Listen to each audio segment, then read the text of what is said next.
Bienvenidos y bienvenidas a Haciendo Zoom, un programa donde hablamos sobre distintas problemáticas a nivel mundial. Hoy vamos a hablar sobre el fortalecimiento de la coordinación de la asistencia humanitaria de emergencia. Estamos con Cristian Morado, de Cruz Roja Argentina. Bienvenido, Cristian. ¿Querés contarnos un poco sobre vos y sobre el trabajo que hace Cruz Roja? Bueno, muchas gracias por la invitación. Mi nombre es Cristian Molado, soy subsecretario de Emergencias y Desastres de Cruz Roja Argentina. Dentro de la Secretaría de Emergencias llevamos todos los procesos vinculados a la gestión integral del riesgo de emergencias y desastres en el país, particularmente aquellos que tienen que ver con la preparación comunitaria e institucional para hacer frente a situaciones de emergencia, crisis y desastres, la respuesta a cualquier tipo de evento que ponga en riesgo la vida de personas y en donde se superen las capacidades locales de respuesta principalmente, y todo lo que tiene que ver con la recuperación temprana a corto, mediano y largo plazo después del impacto negativo de un evento de emergencia. Más allá de esto, la Cruz Roja Argentina realiza diversos trabajos vinculados con la promoción de la salud, vinculados con juventudes, vinculados con la prestación del servicio de primeros auxilios, con la capacitación, tiene institutos de especialidades paramédicas en donde se forman enfermeros, instrumentadores quirúrgicos. Es una organización que trabaja en distintas ramas. Desde mi lugar particularmente llamamos, como les decía, la gestión integral del riesgo de emergencias y desastres. ¿Y qué es la asistencia humanitaria de emergencia? ¿Cómo es el proceso para ponerla en marcha y cuáles son los actores que también trabajan en ese proceso? Asistencia humanitaria es la ayuda que se brinda a las personas afectadas por una emergencia, una crisis o un desastre que pretende aliviar el sufrimiento humano de manera neutral, imparcial e independiente. Y respecto a quienes brindan esta asistencia humanitaria, en los primeros momentos de una crisis son los propios vecinos, las propias familias. Después, y dependiendo de qué tan grande sea el impacto de una emergencia en una zona determinada, van entrando en juego distintos actores. Muchas veces esta asistencia humanitaria se resuelve solamente desde el nivel local, desde el nivel municipal o departamental, y entran en juego actores locales. Pero muchas otras, venimos de experiencias como las de Bahía Blanca, como inundaciones en el norte y en parte del litoral argentino, los recursos locales no son suficientes, con lo cual empiezan a interactuar organismos provinciales, en algunos casos organismos nacionales y distintas organizaciones de la sociedad civil que contribuyen a brindar esta asistencia humanitaria tendiente a aliviar el sufrimiento de las personas. Y en casos ya de grandes emergencias hay organismos internacionales que también contribuyen a mitigar el impacto de las mismas, siempre con el propósito principal e inicial de salvaguardar la vida de las personas en riesgo, pero atrás de esto de dignificar todo lo que hay atrás de una emergencia. Bueno, ¿y cuáles son las estrategias que se pueden implementar para reducir la vulnerabilidad de las comunidades que se ven afectadas cuando hay una emergencia humanitaria? Creo que lo más importante primero es conocerlas, es saber cuáles son esas vulnerabilidades, qué hace vulnerable a una persona para que, llegado a una inundación, llegado a un sismo, llegado a un incendio forestal, llegada a una emergencia por cenizas volcánicas, bueno, llegado el momento que fuera, poder hacer que esas comunidades estén listas y lo más preparadas posibles para hacer frente y reducir principalmente el número de muertes. Esas estrategias son innumerables, son montones y trascienden primero al trabajo que familiar e individualmente se puede hacer. A veces parecen cosas sencillas, ¿no? Pero ¿qué sucede si una inundación nos toca en casa y tenemos a niños escolarizados y sucede en el horario escolar? ¿Lo vamos a buscar? ¿No lo vamos a buscar? ¿Dónde nos encontramos en el camino? ¿Quién de la casa sale? Lo mismo con los sismos, lo mismo con los incendios, lo mismo con cualquier situación. Eh, y este es meramente un ejemplo, ¿no? Pero lo mismo si estamos en el trabajo, me voy del trabajo a casa, ponemos un punto de encuentro. Después, estrategias que trascienden lo familiar.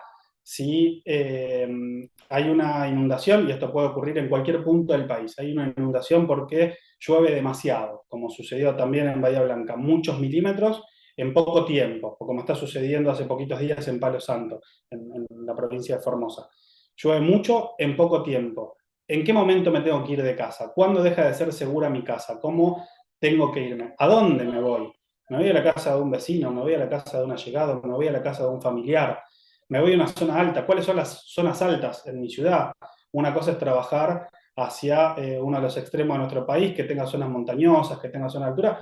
Otra cosa muy distinta es en zonas de llanura. Entonces, estrategias para reducir estas vulnerabilidades son muchas, que empiezan en lo familiar, que continúan después en lo estatal local y con el conjunto de organizaciones de la sociedad civil que participan activamente de las estrategias locales, y acá entran en juego los planes y todas las estrategias vinculadas, por un lado, a la prevención, a la preparación, pero por otro lado, qué hacemos a partir de que ocurren estos eventos, planes locales de contingencia, planes de emergencia municipales o locales y regionales en general, y después las estrategias nacionales en donde ya se involucran muchísimas cuestiones en materia legislativa, en materia de recursos y en otro tipo de materias.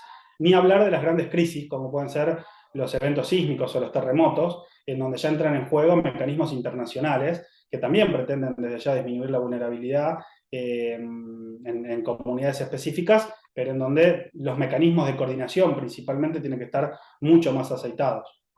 ¿Y cuáles son las principales emergencias humanitarias que hay hoy en día provocadas por el cambio climático?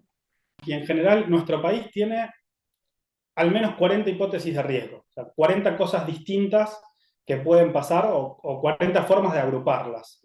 Y podemos hablar desde las inundaciones súbitas, aquellas que son generadas por tormentas, en donde hay un acumulado de agua muy importante en cortos periodos de tiempo y las ciudades no tienen la capacidad de drenar, o son ciudades que fueron preparadas para menos habitantes o para un clima distinto hace muchos años. Hay ciudades del país que tienen más de 150 años. Hay hipótesis de riesgo asociadas a los incendios forestales que hoy empiezan a afectar también a comunidades, porque antes había terrenos forestados o zonas geográficas forestadas del país en donde no existían poblaciones, pero hoy existen, con lo cual empiezan a poner en potencial riesgo cada vez que hay situaciones de emergencia provocadas por incendios forestales que cada vez van en mayor aumento, y en muchos casos discutible el hecho si son generados por la variabilidad climática, el cambio climático y el impacto climático, o por la mano del hombre, pero sí hay un aumento significativo de los incendios forestales en nuestro país. La crecida de ríos que generan inundaciones prolongadas en el tiempo, inundaciones que muchas veces se anticipan entre 5 y 10 o 15 días antes, que afectan a un grupo de comunidades y que ya también son transprovinciales, trascienden las fronteras de una provincia determinada y pueden afectar a 4, 5, 6, 7, 8, 10 provincias en simultáneo, con agua que se sostiene durante mucho tiempo inundando o afectando a un grupo de comunidades. A veces sucede que duran una semana, a veces perduran hasta 5, 6, 7 meses, y hay casos que son cíclicos en nuestro país, como sucede con Concordia, como sucede con la provincia de Entre Ríos en general, con Corrientes, con Resistencia. Eh, y hasta acá estamos hablando de inundaciones súbitas, inundaciones lentas por el caudal de ríos y de incendios forestales. Así podríamos hablar de al menos la mitad de las hipótesis de riesgo que hay en nuestro país, en donde el cambio climático, la variabilidad climática y el impacto climático entran en juego en cosas que aún muchas están en estudio, en donde todavía no hay a ciencia cierta estudios que determinen la periodicidad de estos eventos, el aumento significativo, ¿sí? De ya hay mucha estadística tendiente a mostrar cómo han aumentado estos eventos a lo largo del tiempo y cómo son cada vez más recurrentes, es decir, cómo cada vez suceden más seguido, más frecuentemente. Eh, Centenares de estudios y asociados a cada una de las hipótesis. Lo que sucede en Argentina particularmente es que muchos de estos estudios se empiezan a desarrollar a partir del impacto negativo de un evento. Nos sucedió en la provincia de Santa Fe con las inundaciones cercanas al año 2000, sucedió en La Plata con las inundaciones del 2013, sucedió en el litoral argentino con las inundaciones del 2017, empieza a suceder ahora con las inundaciones de Bahía Blanca. Se empiezan a generar estudios a partir del impacto de un evento en una zona en donde no estaba anticipado o potencialmente no era probable que suceda, o había pocas posibilidades de que suceda con este impacto. También hay mucho, pero en una materia generalizada respecto a la variabilidad y el impacto climático en Argentina. Pero la Argentina es un territorio extremadamente extenso, con lo cual poder focalizar el resultado de un trabajo técnico-científico vinculado al impacto del cambio climático en una zona geográfica determinada es realmente complejo. A ciencia cierta lo que sabemos es que hay una mayor recurrencia de eventos, hay más eventos en menos periodos de tiempo y que cada vez son más dañinos. Eso es cierto y es indiscutible. Estadísticamente en los últimos 20 años se ha profundizado o se han profundizado las crisis humanitarias derivadas de cuestiones vinculadas con el clima, concretamente. Lo que todavía faltan un montón de estudios para saber cuestiones mucho más finitas y no tan generalizadas. Bien, ¿y cuál es el rol de las nuevas tecnologías? ¿Mejoran la eficiencia en la entrega de la ayuda humanitaria o las dificultan? Mejora la eficiencia, sí. Lo que tenemos que ser muy conscientes respecto al uso de las tecnologías, las regiones del país y las herramientas tecnológicas que utilizan las distintas comunidades. No es lo mismo recibir asistencia humanitaria en el centro de la Argentina, nos puede pasar en Buenos Aires, nos puede pasar en Córdoba, nos puede pasar incluso en Bahía Blanca recientemente, que implementar una operación de asistencia humanitaria en el Impenetrable, en Chaco, en Santa Victoria Este, en el norte de Salta y en zona limítrofe, o en el sur por una tormenta de nieve y que esa comunidad quede completamente incomunicada. Entonces, las herramientas tecnológicas mejoran la asistencia humanitaria, sí, de hecho, dan, bien utilizadas, dan una cercanía a las comunidades que puede ser mucho más ejecutiva, mucho más ágil, en operaciones en donde haya entregas en especie o entregas de donaciones o gestión de alguna logística, dan también mayor transparencia, porque hoy se pueden hacer seguimientos satelitales que antes no se podían hacer, se pueden implementar distintos mecanismos que antes no, dan una transparencia y un traqueo a cada cosa que una organización o un Estado recibe y cómo termina finalmente en una comunidad, en una familia, en una persona determinada, pero siempre asociada a los contextos. Y son buenos recursos utilizados si no generan mayores desafíos o dificultades a las comunidades que finalmente van a ser destinatarias o son destinatarias de la asistencia humanitaria. Hoy cualquiera pensaría que podemos utilizar un teléfono celular para poder mandar un mensaje de alerta, es decir, el servicio meteorológico anticipando una gran tormenta. Bueno, eso en muchas zonas de la Argentina no sucede. No sucede porque no existen redes de telefonía celular, no existen redes de internet, ya sea 4G, 5G, 3G. Hay muchos lugares en donde esos servicios no están disponibles en nuestro país. Entonces, lo que hace años atrás era algo analógico en el centro del país o en algunas zonas determinadas, y hoy es completamente digital. Hay zonas del territorio nacional en donde sigue siendo completamente analógico y en donde los mensajes de los sistemas de alerta temprana se avisan por radios locales de tipo FM, por el boca a boca. Entonces, las nuevas tecnologías son funcionales, sirven, agilizan un montón de procesos vinculados a sistemas de alerta temprana o a sistemas de asistencia humanitaria o intercomunicación entre los distintos actores humanitarios, pero sin descuidar también dónde uno va a implementar una operación humanitaria. Y entendiendo mucho el contexto, porque al fin y al cabo lo que deben generar las herramientas tecnológicas son soluciones a las comunidades y no nuevos desafíos o problemáticas.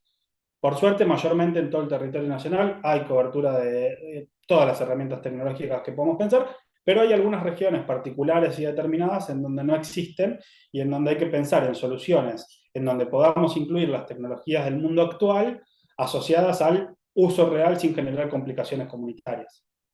¿Y cuáles son hoy los principales obstáculos que impiden el acceso a la ayuda humanitaria en estas zonas de conflicto? En zonas de conflicto particularmente hay algo que se llama derecho internacional humanitario. Dentro del derecho internacional humanitario uno debería entender que las reglas de juego son claras para todas las partes intervinientes en los conflictos, y las partes son los estados que están conflictuados, las comunidades que están en el medio o en el marco de ese conflicto. El derecho internacional humanitario existe hace muchos años, pero muchas veces o no es conocido o existen desafíos para su fiel cumplimiento.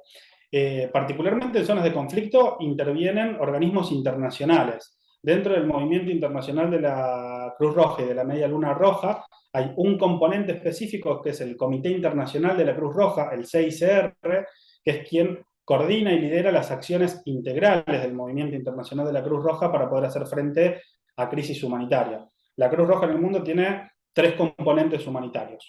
el Comité Internacional de la Cruz Roja, que vela por el cumplimiento del derecho internacional humanitario y poder brindar asistencia humanitaria en zonas de conflicto, la Federación Internacional de Sociedades de la Cruz Roja y de la Media Luna Roja, que como federación universan a los 193 países que tienen una Cruz Roja y quien nos representa frente a organismos como los distintos mecanismos y sistemas de Naciones Unidas, y que a la vez lideran las operaciones humanitarias en donde se superan las capacidades de un país para hacer frente, y las sociedades nacionales de la Cruz Roja, como puede ser la Cruz Roja Argentina, la Cruz Roja Española, la Cruz Roja Americana, la Cruz Roja Boliviana, Uruguaya, chilena y demás, que tienen el mandato de aliviar el sufrimiento humano en el territorio nacional en base a los vacíos humanitarios, con lo cual va mutando o va cambiando el accionar dependiendo de las necesidades que hay en cada uno de los países. Eh, pero particularmente todo lo vinculado con zonas de conflicto interno, conflicto armado, guerras y demás situaciones de violencia, es coordinada hoy por el Comité Internacional de la Cruz Roja. Y cuando la crisis es prolongada, ¿cuáles son las medidas que pueden tomar los estados y los organismos internacionales para poder asegurar que esa asistencia humanitaria sea sostenible durante todo lo que dure esa crisis? Las crisis prolongadas en el tiempo son las que quizá más desafíos y retos supone porque requieren de una coordinación eh, pulida, si se quiere, una coordinación bien aceitada entre los distintos actores humanitarios. Y hay desde cuestiones técnicas hasta recursos humanos intervinientes, cuestiones logísticas y cuestiones económicas que trascienden las crisis humanitarias prolongadas.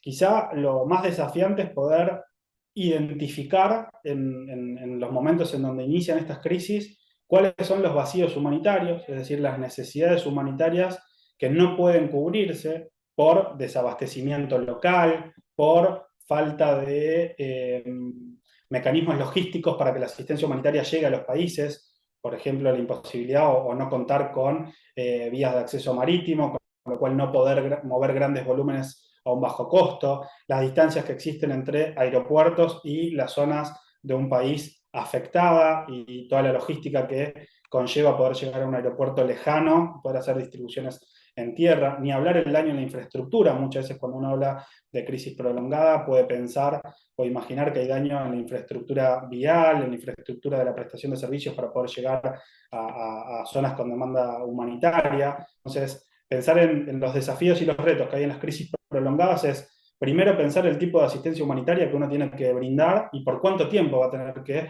brindar esa asistencia humanitaria. Después en cómo brindar soluciones duraderas, en cómo hacer que esas comunidades puedan ser resilientes en base a la crisis que están afrontando. Y en tercera medida, cómo plantear estrategias de salida, cómo hacer que esas comunidades afectadas por una crisis determinada no terminen siendo dependientes de la asistencia humanitaria para subsistir. Entonces, cómo fortalecemos su medio de vida y de subsistencia, cómo fortalecemos sus formas o fuentes de acceso al agua segura, cómo podemos trabajar para garantizar acceso a una alimentación de calidad nutricional. Entonces, identificar los vacíos que erogan de una crisis humanitaria que pensamos que va a ser prolongada, ver quién va a hacer qué dentro de ese mundo humanitario, durante cuánto tiempo, de qué manera, y cómo vamos trasladando a las comunidades ciertas responsabilidades para que no dependan permanentemente de organizaciones o de los propios estados que sean quienes brinden asistencia en un tiempo indeterminado. Vinculado con esta lógica, desde ya pensar en estrategias de salida. ¿Cuánto tiempo va a durar una intervención humanitaria? ¿Qué va a requerir esa inversión humanitaria respecto a recursos humanos, respecto a logística, respecto a asistencia determinada? Y cómo vamos a pensar en que las comunidades sean más fuertes para resolver por sí mismas los problemas que arroja una crisis prolongada en el tiempo. El principal desafío es ese, pensar cómo las comunidades, cómo los estados dependen lo menos posible de la asistencia humanitaria y se buscan soluciones duraderas. Bueno, recién lo mencionabas un poco, esto de que, o sea, las comunidades afectadas pueden terminar siendo dependientes de la ayuda extranjera. Recién nos adelantas un poco cómo es que las organizaciones humanitarias pueden fortalecer esa resiliencia, pero mi pregunta es, ¿qué pasa con también las que ya tienen tal vez una dependencia? No sé si hay algún caso donde ya tienen esa dependencia de ayuda externa también. Hay países en donde o existen crisis prolongadas, o en donde hay una recurrencia de eventos muy significativos que conllevan a no una dependencia per se, pero sí a la necesidad de recibir frecuentemente asistencia humanitaria del exterior, ¿no? Podemos hablar del caso de Venezuela, podemos hablar del caso de Haití, podemos hablar de algunos países de Centroamérica que frecuentemente son afectados por huracanes o eventos similares de desastre. Y vinculado con la pregunta anterior, hay circunstancias o situaciones que a uno lo llevan a pensar que una crisis se puede prolongar un determinado periodo de tiempo, 1 año, 2 años, 3 años, pero después existen agravamientos de esas crisis por distintas razones, entonces uno tiene que replantear sus estrategias. Eh, Quizás el principal desafío o reto en este lado es pensar en las estrategias de salida y en pensar en las distintas hipótesis de riesgo que hay para poder cumplir con esas estrategias de salida. No sé, imagino en esta charla un país que es azotado por un huracán que recibe asistencia humanitaria y ya casi terminando esa intervención, otro nuevo huracán no solamente impacta negativamente sobre una comunidad, sino que impacta negativamente sobre una comunidad que ya había quedado debilitada, con lo cual hay que pensar en otro tipo de mecanismo de asistencia humanitaria. Entonces, la clave está en pensar en esas estrategias de salida y en todas las cosas, en las distintas hipótesis que pueden hacer que esa crisis se prolongue en el tiempo o incluso hasta se agrave en el tiempo. Distinto a lo que nosotros pensamos de que a través de la asistencia humanitaria esas comunidades deberían poder ir saliendo de a poco de la situación en la que están. Pero es clave pensar en las estrategias de salida por un lado y en tener consideradas las distintas situaciones que pueden suceder. Esto, yendo de este mundo internacional y trasladándolo para ejemplificar a un caso como el reciente de Bahía Blanca, y menciono mucho este caso por lo reciente y porque estuvo en los medios nacionales y todos lo conocemos, pero ¿qué hubiera pasado si 2 semanas después, un mes después, hoy, 2 meses después de Bahía Blanca, hay otra tormenta con otros 300 milímetros que impactan sobre esa comunidad? Lógicamente vamos a tener que volver a insistir en mecanismos de asistencia humanitaria, no solamente que atiendan las necesidades urgentes, sino seguramente eso suceda sobre una infraestructura ya debilitada, una infraestructura del hogar, una infraestructura vial, una infraestructura sobre los servicios básicos en general, como puede ser el acceso al agua, redes de cloaca, servicios de energía eléctrica. Entonces, uno cuando cuando se inician operaciones humanitarias de mediana o gran escala, también piensa en estas situaciones que pueden suceder y cómo eventualmente podemos hacer frente para que los mecanismos de asistencia humanitaria duren lo menos posible. Por un lado, alivien el sufrimiento humanitario y promuevan a que se disminuya la mortalidad, a que las personas puedan vivir el tiempo que necesiten vivir de una manera digna, pero a la vez que dependan lo menos posible de esta asistencia humanitaria y puedan generar mecanismos propios de subsistencia. Y cuando hablamos de subsistencia, hablamos de cómo promovemos mecanismos vinculados a sus medios de vida. Si podemos sostener los actuales, hay que pensar en, en rediseñar los mecanismos de vida de una comunidad o pensar en nuevas alternativas asociadas a los medios de vida, entre otros. ¿Y cuál es el papel que juegan las alianzas público-privadas en la mejora en esta respuesta humanitaria y en el acceso a estos recursos que son claves dentro de estas situaciones de emergencia? Las alianzas público-privadas son claves y estratégicas mayormente cuando se trabajan también con anticipación. Cuando comúnmente el sector privado tiene determinadas reglas internas vinculadas a la responsabilidad social y empresaria, dice, frente a una emergencia voy a obrar o voy a actuar de tal o de cual manera, poniendo mis recursos como empresa a disposición, poniendo dineros a un Estado o a una organización de la sociedad civil, pero cuando se generan estos pactos, estas alianzas o estos acuerdos de una manera planificada, tienen un impacto extremadamente positivo porque tanto los estados como las organizaciones saben de antemano con qué recursos pueden contar para hacer frente a una crisis humanitaria o a una situación determinada.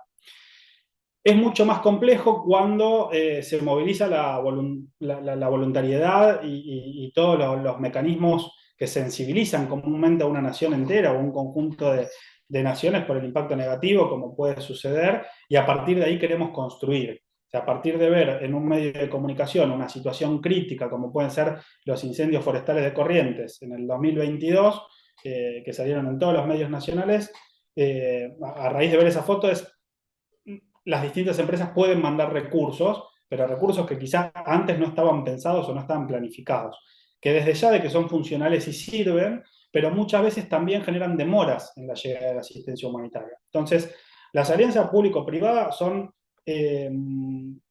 extremadamente efectivas, ágiles y ejecutivas cuando se acuerdan con anticipación.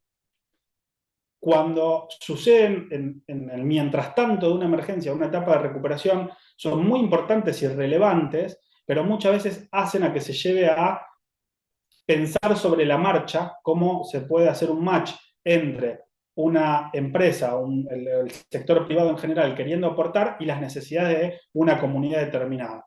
Para ejemplificar esto, la Cruz Roja en Argentina tiene acuerdos estratégicos con empresas de transporte, como puede ser Cruz del Sur, como puede ser Andreani, como sucede con otras empresas de transporte. Entonces, ya sabemos cuál es el mecanismo de activar empresas logísticas. Ya sabemos si es a través de un sistema, a través de un correo electrónico, de una llamada. Entonces, hoy, para poder mover grandes volúmenes en cortos periodos de tiempo, simplemente se activan esos mecanismos y la Cruz Roja ya sabe que tiene disponible una X cantidad de carga y que demora 24, 48, 72 horas, depende de lo que queramos movilizar. Entonces, esas alianzas preexistentes a la ocurrencia de un evento significativo y determinado agilizan los tiempos de respuesta humanitaria. Ahora, si apareciera una empresa del mismo rubro, de logístico, de transporte, desde ya de que es funcional, pero al desconocer quizás los mecanismos internos de cada una de las partes, hace que poder lograr acuerdos que cumplan con los mecanismos que tiene establecido el sector privado y el sector público puedan demorarse en cuanto a su aplicación práctica. Entonces, comúnmente, y la mayoría de los acuerdos público-privados o privados con organizaciones de la sociedad civil son funcionales en cualquier etapa de la emergencia, pero guardan una extremada relevancia cuando esos acuerdos existen en momentos previos. Es esto mismo que hablábamos al principio de la entrevista. Si las comunidades están preparadas desde el primer momento y saben en qué momento salir de su casa cuando empieza a crecer el agua, es mucho más difícil que haya números altos. Obviamente hay un montón de indicadores en el medio, ¿no? Pero números altos de personas que queden atrapadas por esa inundación, salvando las distancias. Pero cuando sabemos con qué recursos contamos para hacer frente y apoyar a una comunidad de antemano, no es lo mismo que empezar a golpear puertas o recibir una demanda grande del sector privado que quiera aportar en un momento determinado. Entonces, en cualquiera de los dos casos es beneficioso y hasta incluso en las etapas de recuperación, en lo que hay después de un evento de desastre. Pero es mucho más relevante y significativo cuando existen alianzas previas, acuerdos previos y se fijan mecanismos de cooperación interinstitucional que permiten ser activados cuando ocurre el impacto de una emergencia y ser mucho más ágiles y mucho más rápidos para poder llegar a una comunidad que lo necesite. Bien, y cuando hablamos de estas comunidades que van a recibir la ayuda humanitaria, ¿cómo se puede garantizar que esta asistencia humanitaria sea culturalmente apropiada y respetuosa a los derechos humanos que tienen estas comunidades? Primero conociéndolas.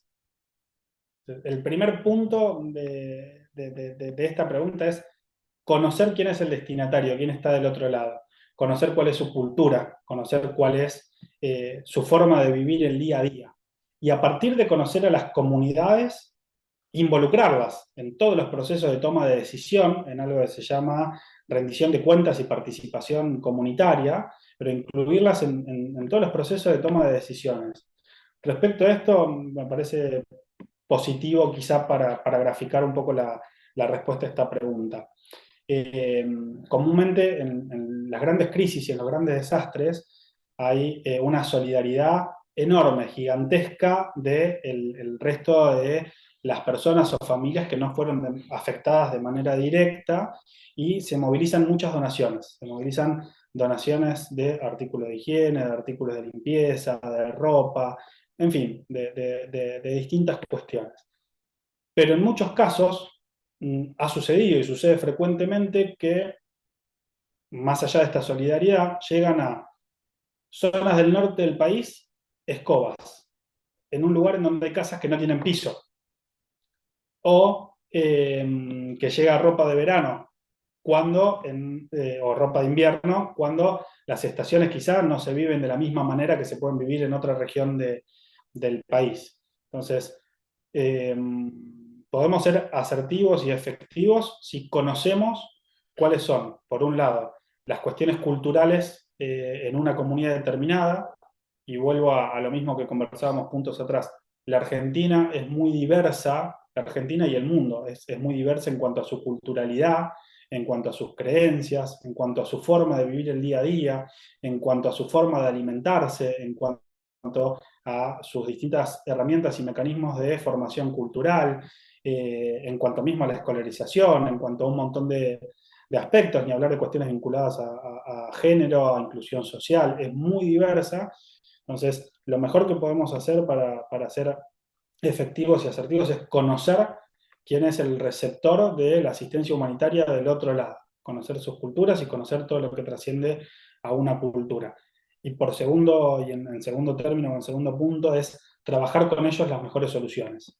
Muchas veces, y lo que se promueve hoy en el mundo humanitario nacional y global, son las transferencias monetarias, porque permiten a los estados, a las organizaciones de la sociedad civil, poder llegar de la manera que cada comunidad necesita en base a cuestiones culturales, en base a cuestiones asociadas a la dignidad de las personas. Y cuando uno habla de derechos, y más aún de derechos humanos, de derechos básicos, mal estaría que no pensemos en estas cuestiones culturales, ¿no? Y en que no involucremos a las propias comunidades. Es algo complejo porque no existe una cultura de la planificación, no existe una cultura vinculada a la organización de esta solidaridad y muchas veces generamos complicaciones en los lugares que atraviesan situaciones de emergencia o desastre, pero a poco tenemos que ir promoviendo, atento a las malas experiencias que hemos tenido en un pasado, a que exista una cultura del fortalecimiento de la resiliencia cuando ocurren estas necesidades asociadas directamente a la protección de la vida desde ya, pero sin descuidar la protección de la dignidad. Y cuando uno habla de la protección de la dignidad, habla de tener en cuenta cuestiones vinculadas a la protección, al género y a la inclusión en general, y en el entre líneas, más allá de las palabras, de las palabras técnicas o de las palabras lindas, habla de conozcamos quién está del otro lado y cuáles son sus necesidades reales. ¿Y qué pasa con la corrupción? ¿Existe este desvío de recursos? ¿Hay mecanismos para poder prevenirla? Existe desde ya, y mal estaría ocultarlo o ignorar de que estas cosas suceden. Las organizaciones humanitarias en general tienen políticas vinculadas a evitar cualquier caso de corrupción, de malversación de fondos, de desvío de fondos. Hoy hablábamos unas preguntas atrás respecto al uso de las tecnologías o las distintas herramientas eh, que giran en torno a la asistencia humanitaria. El hecho de que hoy existan métodos digitales o virtuales para la movilización de recursos económicos y financieros hace que cada centavo que dona cualquier persona en cualquier lugar del mundo pueda ser registrado formalmente y traqueado. Si hoy alguien en la Argentina dona 1.000 pesos o 200.000 pesos para asistir a una familia en Bahía Blanca a través de la Cruz Roja o a través de cualquier organización de la sociedad civil, eso queda registrado y se puede hacer un traqueo específico vinculado al destino final de esos fondos. Entonces, si bien existe, cada vez las herramientas tecnológicas disminuyen los potenciales riesgos vinculados a esto. Pero mayormente hay que darle una relevancia muy significativa en base a lecciones aprendidas, en base a casos de estudio que giraron durante muchos años, a las políticas anticorrupción, antidesvío de fondos, políticas financieras que tienen las distintas organizaciones y los propios estados respecto a esto. Bueno, súper interesante todo lo que nos contaste. Ahora nos gustaría saber, bueno, cómo podemos ayudar o cómo podemos involucrarnos con Cruz Roja. Particularmente con la Cruz Roja, cualquier persona a partir de los 16 años puede ser voluntario de la organización. Es una red de ayuda humanitaria que está presente, como decíamos hoy, en más de 190 países de todo el mundo. En Argentina, a partir de los 16 años y en adelante, con una formación mínima que brinda de manera gratuita desde ya la organización, uno puede sumarse al movimiento. Lo pueden hacer a través de nuestras redes sociales o nuestra página web, que es cruzroja.org.ar. Ahí hay sectores específicos de voluntariado en donde pueden conocer qué hace y cómo lo hace un voluntario dentro de la organización, desde ya de que no solamente es una cuestión de sumarse, sino que atrás de sumarse hay procesos formativos en base a lo que uno quiera hacer y desarrollar dentro de la organización. Hoy estamos hablando de desastres y su implicancia en las comunidades, entonces uno puede desarrollarse en la Cruz Roja Argentina en el mundo de la gestión integral del riesgo. Pero también hay áreas y actividades vinculadas con la promoción de la salud, con cuestiones vinculadas a juventudes, con cuestiones vinculadas al desarrollo de las comunidades. Hay montones de áreas estratégicas, pero basta con entrar a cruzroja.org.ar y conocer un poquito más de lo que hacemos por un lado y de sumarse a nuestra institución por otro. Bueno, muchas gracias, Cristian. Muchas gracias a todos por ver. Nos vemos en el próximo episodio de Haciendo Zoom.